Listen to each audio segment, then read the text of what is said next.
sendo bem honesto, elas estão certas. Eu acho que nos próximos 10 anos a gente vai ter as empresas que investiram em inteligência artificial e as empresas que não são mais competitivas. Vai ser uma decisão bem dura e vai ser uma decisão que pode causar ali alguma discórdia. E eu, sinceramente, não me lembro a última reunião, eu não consigo lembrar de cabeça a última reunião que a gente estava em dúvida de qual que seria o corte. Não sou eu que tô falando isso, é o mercado, tá? Pensa que no começo do ano o S&P tava 4.900 pontos e tinha 7 cortes de juros na curva. Hoje, com um corte de juros na curva, o S&P está 5.100 pontos, 2-3% abaixo da máxima histórica. Ou seja, a curva subiu e o S&P subiu também. A gente está falando de um juros real aí beirando os 7%. É muito juros real, né? Muito boa tarde, senhoras e senhores. Sempre um prazer estarmos aqui. Eu, Rafael, meu sócio e amigo Thiago Pedroso. E vamos lá para mais um bate-papo, né, semanal. Tentar resumir aqui de forma bem concisa essa semana super movimentada que a gente teve, né, Pedroso? Vou começar pelo mercado offshore, que é de lá que vieram as grandes notícias no final do dia. Resultado de 4 das 7 magníficas, né? Facebook, Google, Microsoft e Tesla. Tivemos dados importantes de PIB referente ao primeiro trimestre de 2024, um pouco abaixo do esperado, mas se dá aquela dissecação dentro dele, você vê, né, componentes técnicos que levaram uma leitura abaixo, enfim, não ficaria tão preocupado quanto a isso. E mais importante, né, que deu uma chacoalhada no mercado ontem, quinta-feira, é o deflator do PIB, que nada mais é do que o índice de preços PCE, que o Fed costuma olhar de perto, saiu, né, justamente o dado para o primeiro trimestre e veio acima. Né? E, Pedroso, eu vi muito nessa semana, especialmente ontem, né, quando saiu o PIB abaixo, inflação acima nos Estados Unidos, o pessoal falar de estagflação. Eu acho que a galera é muito emocionada, né? Porque para mim não tem cenário de estagflação no radar. O que a gente tem é um crescimento saudável com uma inflação mais pegajosa.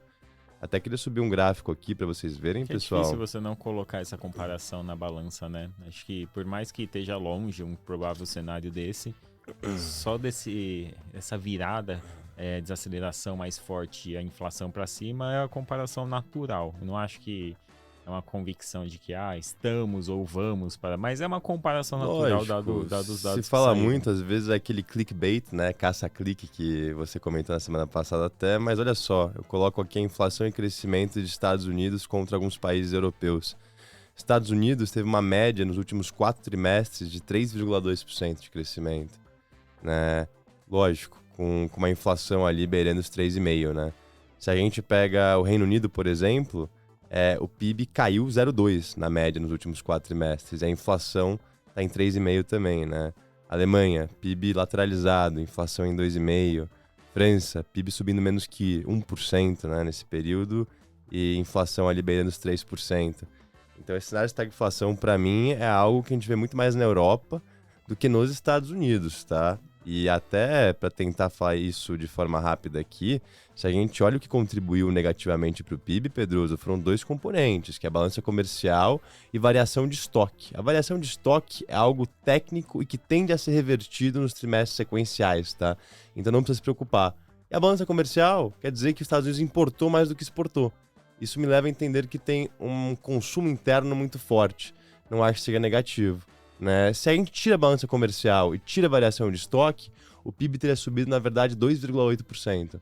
Acima da expectativa e bem em linha, né, com o Fed de Atlanta, né, aquele modelo GDP Now, né, que eles metrificam em tempo real, costumam acertar na veia, foi justamente isso que eles não previram, né? Estoques e balança comercial.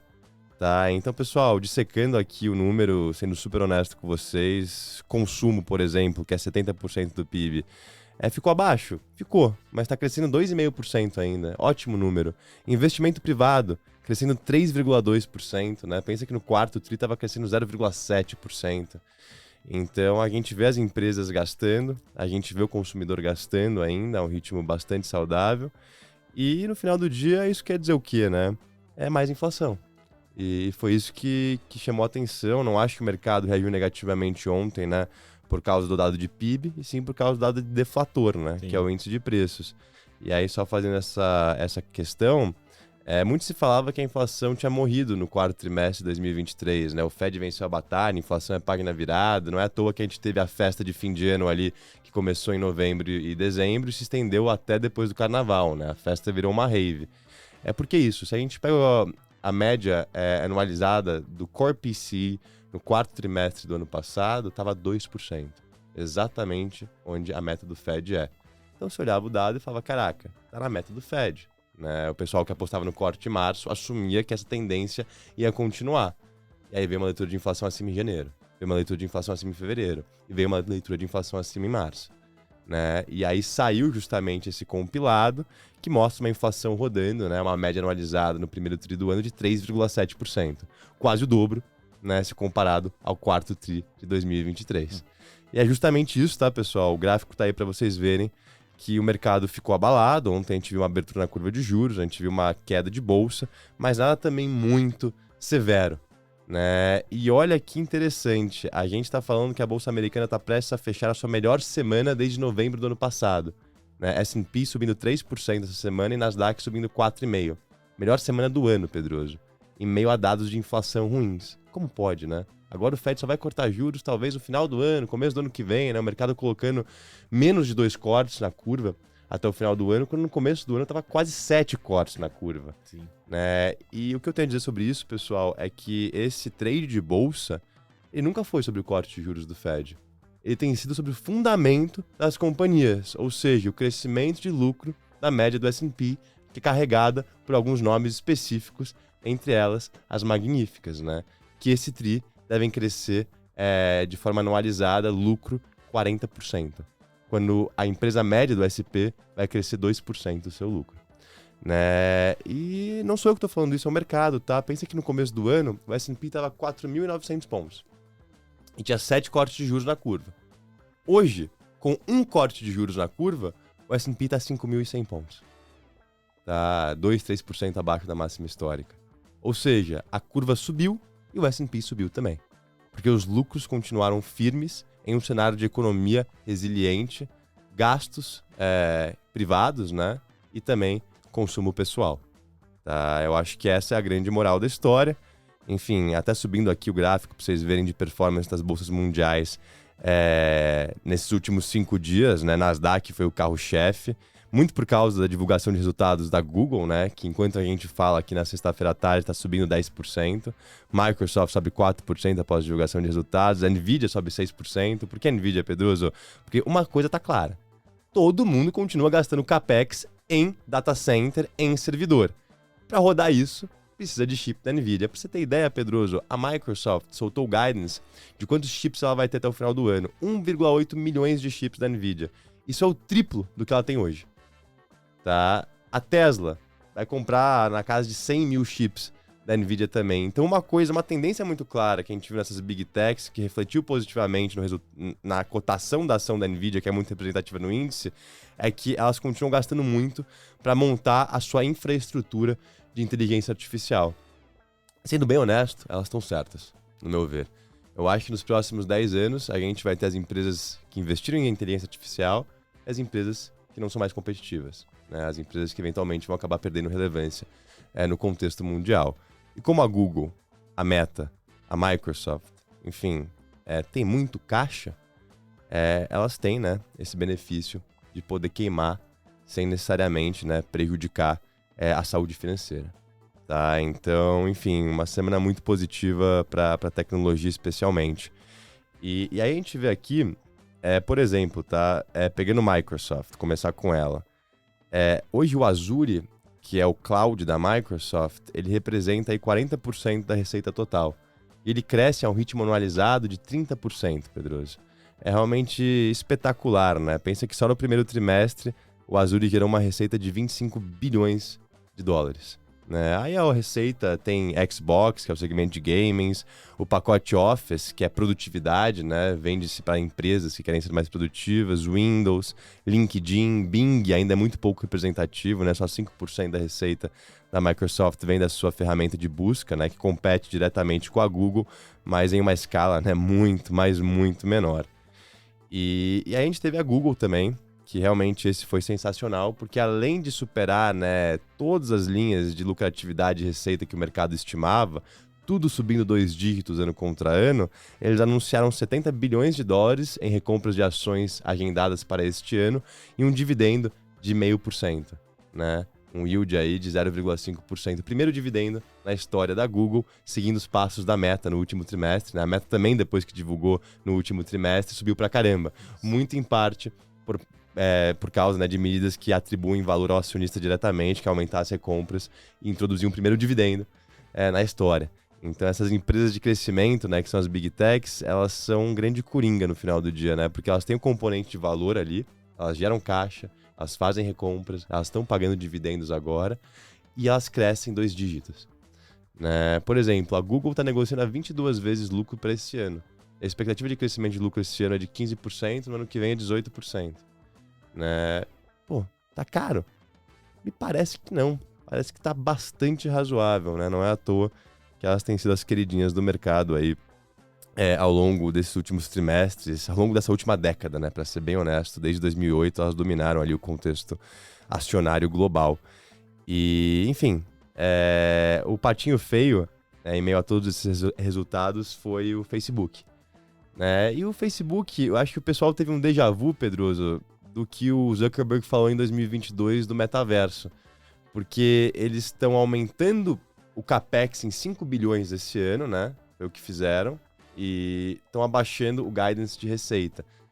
Por mais que tenha ficado somente 1% abaixo do que o mercado previa, né? Muita pouca relevância, mas essas ações subiram bastante. Tem aquele conceito de precificado à perfeição. Qualquer deslize no resultado, né? Por mais irrisório que seja, a longo prazo, se você olha, né, o quadro mais amplo, o mercado bate. Né? Mas foi isso, o Facebook, os acionistas, né? O pessoal, o mercado viu e falou, opa, o Zuck quer continuar gastando, tá falando que ele vai gastar mais e render menos. Né? E eu discordei com o mercado dessa visão, porque ele merece o benefício da dúvida, o Zuck.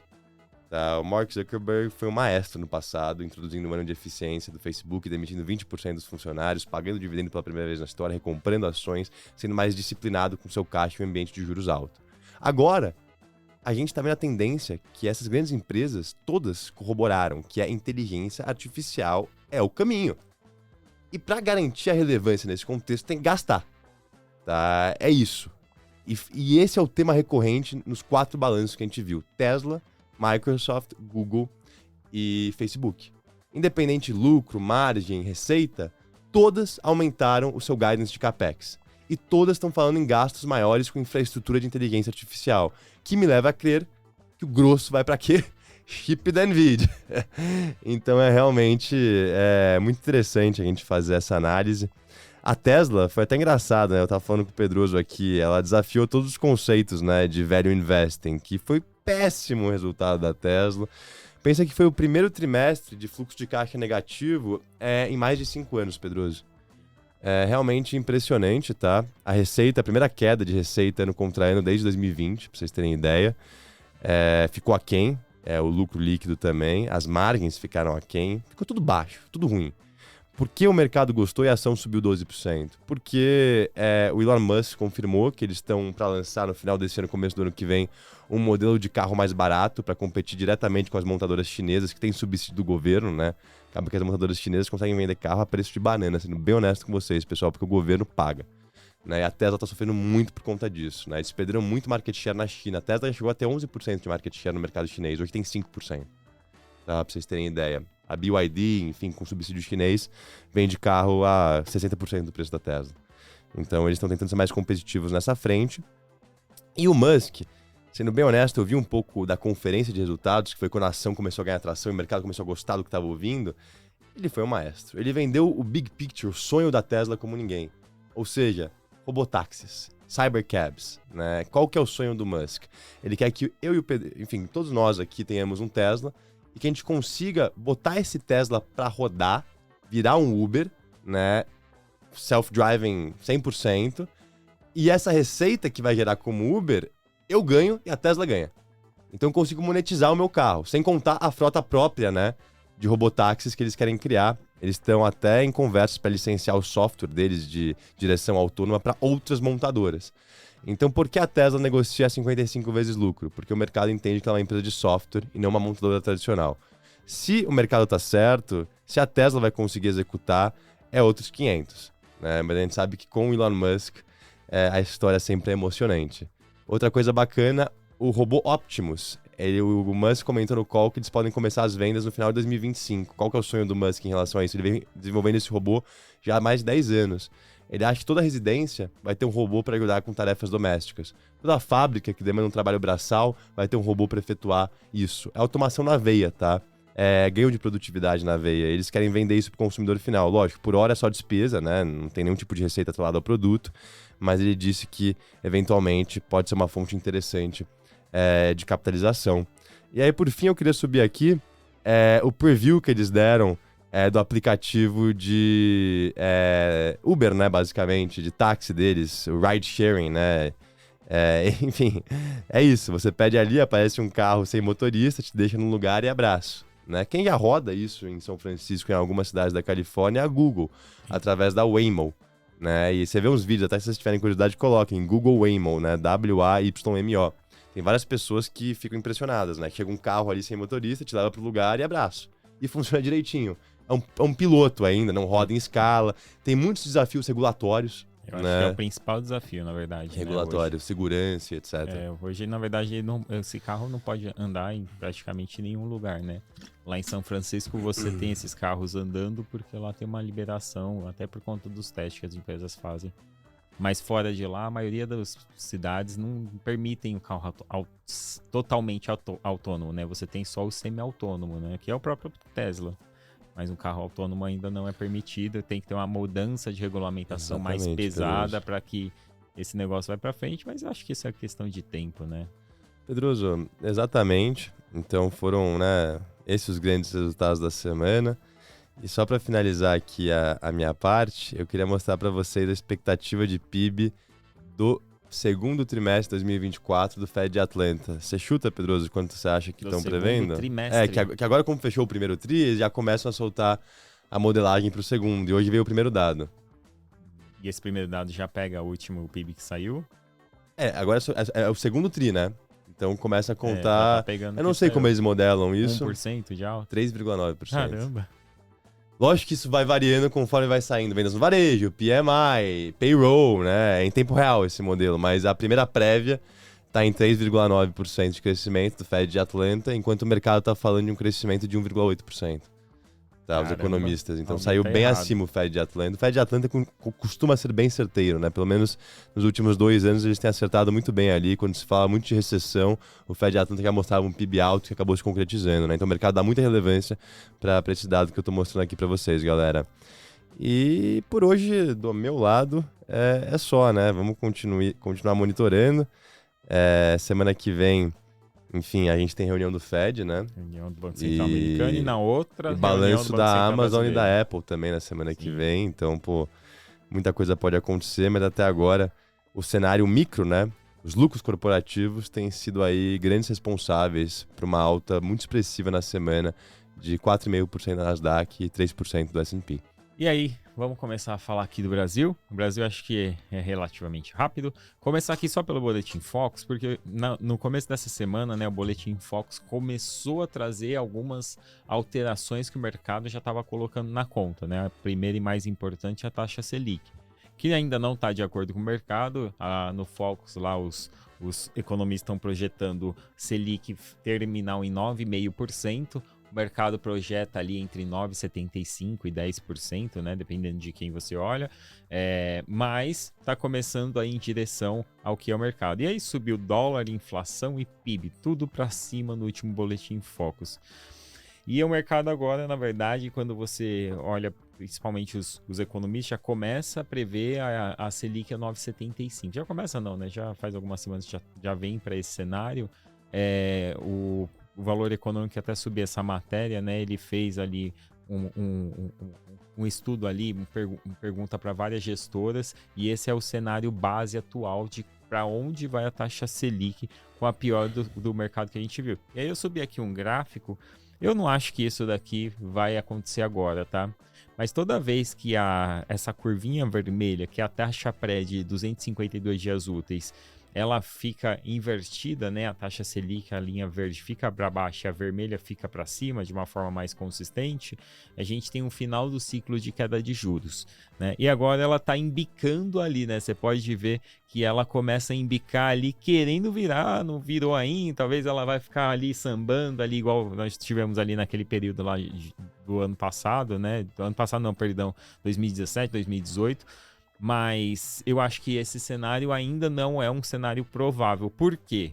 E aí eu subo aqui a diferença, olha a boca de jacaré que abriu nesse gráfico aqui, né? Que é a diferença da taxa Selic para a inflação. Então saiu o IPCA 15, a gente está com inflação de 3,77, né, do IPCA 15 e com juros de 10,75. A gente está falando de um juros real aí beirando os 7%. É 6,98, muito juros real, né? E a inflação que saiu, o IPCA 15, foi melhor do que o esperado. E volta também numa outra questão que eu já tinha questionado aqui, né? Uma outra condição que eu já coloquei na mesa, que é o mundo inteiro está vendo um movimento de aceleração de inflação. Às vezes um ou outro tem alguns pontinhos fora da curva, mas no geral é um movimento de aceleração. Hoje a gente viu o Japão, por exemplo, inflação de 1,8, expectativa de 2,5. Exato, mas os Estados Unidos não. Alguém está falando, a história está contada errada de algum dos lados, né? Mas aqui no Brasil a gente tem uma inflação indo para baixo, uma inflação melhor do que o esperado. E aí vai começar a ter aquela discussão, porque a gente tem uma reunião do Copom daqui 2 semanas, para onde vai o juros brasileiro. O Roberto Campos Neto hoje, ele participou de um evento e ele falou, e ele foi bem duro nas suas frases, né? Ele falou que o cenário internacional pode mudar muitas coisas e tal. Só que aí tem uma discussão se ele corta 0,5% ou 0,25% na próxima reunião. A gente tem que lembrar também o seguinte, né? Não é ele que decide. O Copom é um colegiado formado por 8 membros lá, 8 dirigentes, mais o Roberto Campos Neto, que é o presidente do Banco Central. Ele é meio que o voto de Minerva. 4 desses membros são indicados pelo Lula, ou seja, 4 já são mais pró-governo e 4 são indicados anterior ao Lula. E desses 4 que são indicados anterior ao Lula, você poderia ali eventualmente ter um voto, né, a favor de 0,5 ponto. Eles sempre foram bem coesos na hora da votação. Então, mesmo com os novos indicados pelo Lula, nunca, até o momento, não houve uma discussão. Sempre foi unânime as votações. Eu não sei se dessa vez vai ser diferente. E aí pode ter duas visões desse cenário, né? Ou vai botar fogo na lenha, porque você vai ver um racha ali, um quebra ali no que a gente via até então, dentro do Banco Central, dentro do Copom. E aí você vai ver um pouco mais de fogo na lenha, com o governo começando a atacar um lado, o outro lado sendo passar a mão na cabeça, porque o governo indicou, eles estão apoiando a queda de juros mais forte, aí o mercado pode se preocupar com essa disputa dentro do Banco Central, né? Ou eles talvez vão seguir um cenário todo mundo junto, que seja meio, ou se for 0,25, de qualquer forma eu acho que o Roberto Campos Neto vai apanhar e pode acelerar o movimento de indicação do sucessor do Roberto Campos Neto. E eu acho que essa indicação no momento que a gente está ali com ânimos à flor da pele, que provavelmente vai ser isso que vai acontecer do lado do PT se o Roberto Campos Neto decidir por 0,25, pode fazer com que venha nomes aí, não sei se vai ser o indicado de fato, mas eu não tenho dúvida... Pode ser que não venha o Galípolo, é isso, se der 0,25. Eu não tenho dúvida que vai vir nomes... Vai começar a pipocar nomes na mídia de cara que talvez o mercado não vai gostar. Então, às vezes, dar o 0,25, enfim, vai ser muito ruim para a relação direta com o governo, né? Pode ser ruim até para o próprio juros, né? E para a inflação, dependendo do que o governo tem ali. Do que acontecer depois disso, porque né? vai vir a Gleisi Hoffmann, o Lula, todo mundo ele é contra a sociedade, ele quer que a gente entre em recessão, ele é bolsonarista, né? E aí eu acho que tem uma chance de começar a aumentar muito a especulação de quem vai ser o sucessor. E aí, nesse cenário... O mercado gosta do Galípolo. O Galípolo tem sido muito ortodoxo, né? Ele até falou essa semana, e ele falou que meta de inflação não é para se discutir, sim perseguir, né? Ele foi duro também nas suas falas, tá sendo muito coeso com o que o Campos Neto vem falando, tá super antenado em relação ao cenário externo, né? Justamente falou que a relação da curva de juros brasileira e americana, ela é muito próxima, né? A gente depende dos Estados Unidos para cortar o nosso juros, isso não é novidade para ninguém. A questão aqui será que não tá exagerado o nosso prêmio de risco? 7% de juros real é muita coisa. É muita coisa para muita empresa ficar de pé, inclusive, né? Então, assim, acho que o Roberto Campos Neto e o Banco Central vai ter uma decisão bem dura daqui 2 semanas. se não tivermos nenhuma novidade positiva que facilite essa decisão deles, vai ser uma decisão bem dura e vai ser uma decisão que pode causar ali alguma discórdia. E eu, sinceramente, não me lembro a última reunião, eu não consigo lembrar de cabeça a última reunião que a gente estava em dúvida de qual que seria o corte. Todas as outras reuniões tava meio que claro, vai ser meio, não vai cortar, quando depois começou foi meio. Então tava muito claro. Essa colocaram um ponto de dúvida ali no meio do caminho, né? Porque até nem 2 semanas atrás, 1 semana e pouco, era 0,5%. A própria opção do Copom, né, que agora tá famosa aí porque teve muita gente operando, muita influencer falando dele, né? Tem uma opção de que você pode apostar em qual corte de juros vai ter, se vai ser 0,25, se vai ser 0,50. Então, vou resumir aqui rápido. O operacional é uma opção que você negocia na B3, que ela tem um valor lá no vencimento de R$10 mil. Então, quando vencer, se você acertar qual que é o corte, você vai levar R$10 mil para casa, vai pagar um prêmio ali por essa opção, sei lá, R$1.000, R$2.000, o prêmio que ela tiver. Você paga isso e leva os 10 mil se tiver certo. Se tiver errado, você perde tudo isso. Então essa opção ganhou muita atração nos últimos dias com a aposta de muitas pessoas falando, não, tá errado, vai ser 0,50. Então, embora a probabilidade hoje tá dada que é 0,25. A aposta do mercado vai ser 0,25, mas tem muita dúvida na mesa. Então veremos o que vai acontecer. Eu te confesso que eu não queria estar na cadeira do Campos Neto e eu realmente não sei o que é melhor. Se é meio ou 0,25. Eu acho que nem ele sabe. Ninguém sabe. E olha, Porque, olha que relevância para 25 pontos, né? Não, talvez também a gente está dando uma relevância que talvez não exista, né? Porque eu vejo essa discussão acalorada. Mas vai mexer com o dólar? Será que 0,25 vai mudar tantas coisas?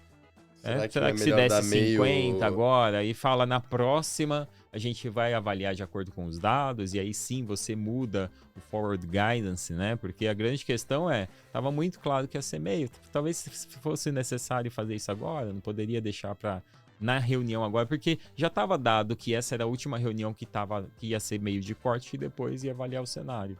Não poderia seguir assim? Por que foi trocar o discurso no meio do caminho?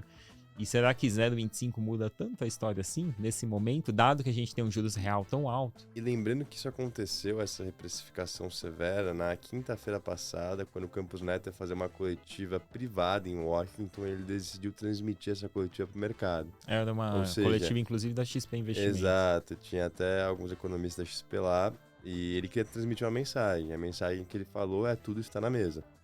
Eu não vou me comprometer com guidance que eu dei na reunião passada. Só que em nenhum momento ele falou que não vai ser 0,5. Nenhum momento. O mercado já fez essa leitura por conta própria. Ele pode ter sido um pouco duro nas palavras, de fato ele foi, mas ele em nenhum momento falou que não vai ser 0,5. Então pode vir uma surpresa de 0,5. Até porque eu acho que dentro da reunião pode ser que eles ainda assim sejam coesos e vão votar juntos.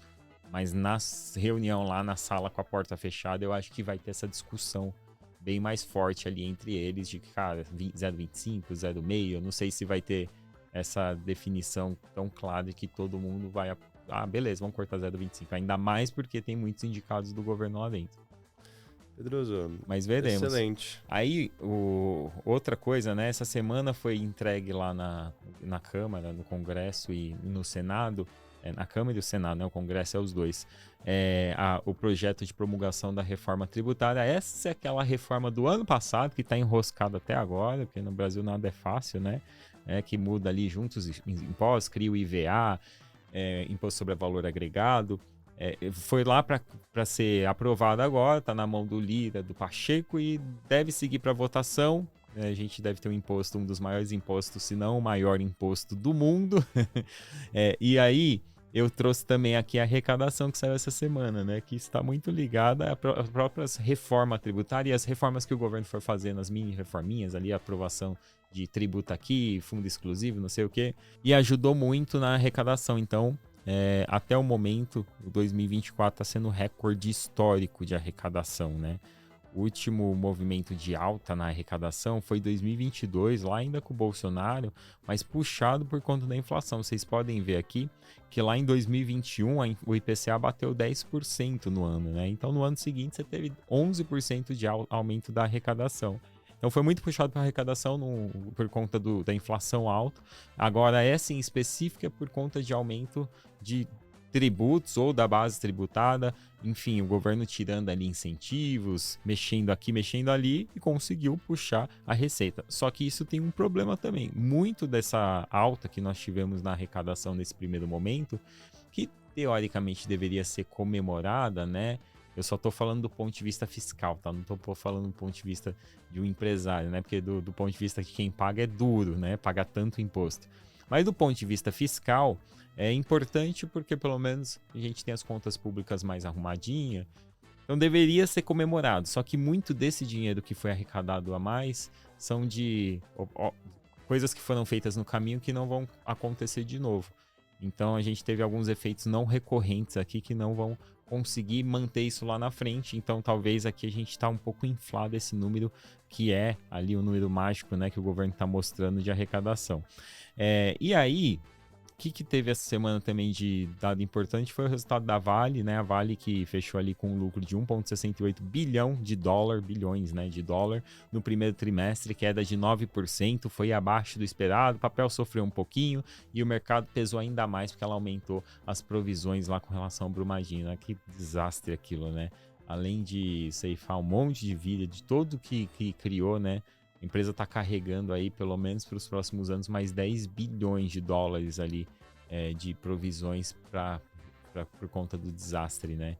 Que desastre que poderia ter sido evitado. E, por fim, é só uma curiosidade, né? Tem duas coisas que eu queria falar, mas do Brasil aqui só uma curiosidade. Eu trouxe essa tabelinha, que são a quantidade de investidores por ativo na bolsa. Então, quais ativos, quais ações, ou fundo imobiliário, no caso aqui, tem a maior quantidade de investidores? E a curiosidade é, você tem ideia de qual é a empresa que tem mais investidor pessoa física na bolsa? Eu chutaria que é Oi, Cogna. Não é Oi. Via Varejo. Também não é Via Varejo. Não é muito Petrobras. comum. Não é muito comum, mas eu vou te explicar Petrobras. a história. Vivo. Vivo? Mas as que eu falei devem estar top 10. Tá no top 10. Todas elas, não tá? Oi sim e Petrobras sim, só. As outras você falou não. Oi, tá. Então quem são as maiores, né? Vivo, Oi, TIM. As Oi, três maiores. TIM e Vivo por quê? Aí tem uma história aqui que eu vi o pessoal falando, e a própria Oi tem um pouco disso também, mas a Oi teve muito investidor pessoa física apostando que a empresa, não sei o quê, e investidor pessoa física achando que ia ficar rico na Oi. Mas a TIM e a Vivo tem um motivo específico, né? Porque antes dela ser privatizada, a Telesp aqui em São Paulo, o pessoal ia lá e comprava a linha de telefone. Cada um que comprava a linha de telefone tinha uma participação na empresa, na Telesp na época. E aí quando foi privatizada, essas ações viraram escriturais. E tem muita gente que acabou tendo essas ações. Até uma dica, tá? Se você tem um pouco mais de idade aí, uns 40, 50 anos, já teve uma linha telefônica lá atrás, essas ações ficam custodiadas lá no banco, a maioria das pessoas nem sabem disso, e essas empresas têm milhões de investidores que não têm ideia de que são sócio delas, às vezes de valor pequeno ou não, pode ser um pouquinho maior, mas por isso que elas têm tanto investidor pessoa física, né? Aí depois delas vem um fundo imobiliário, que é o MXRF, né? Um fundo super famoso, investidor pessoa física, e depois Itaúsa, Banco do Brasil, Petrobras, Bradesco, Magazine Luiza, também acho que por tudo que aconteceu. E aí tem mais dois fundos imobiliários aqui, o HGLG, e por fim aqui o último é o XP Malls. São os ativos que tem mais investidor pessoa física na bolsa. Eu achei um dado interessante para trazer. E aí, uma curiosidade também sobre a China, que a gente tinha comentado esses dias sobre a questão do ouro, né?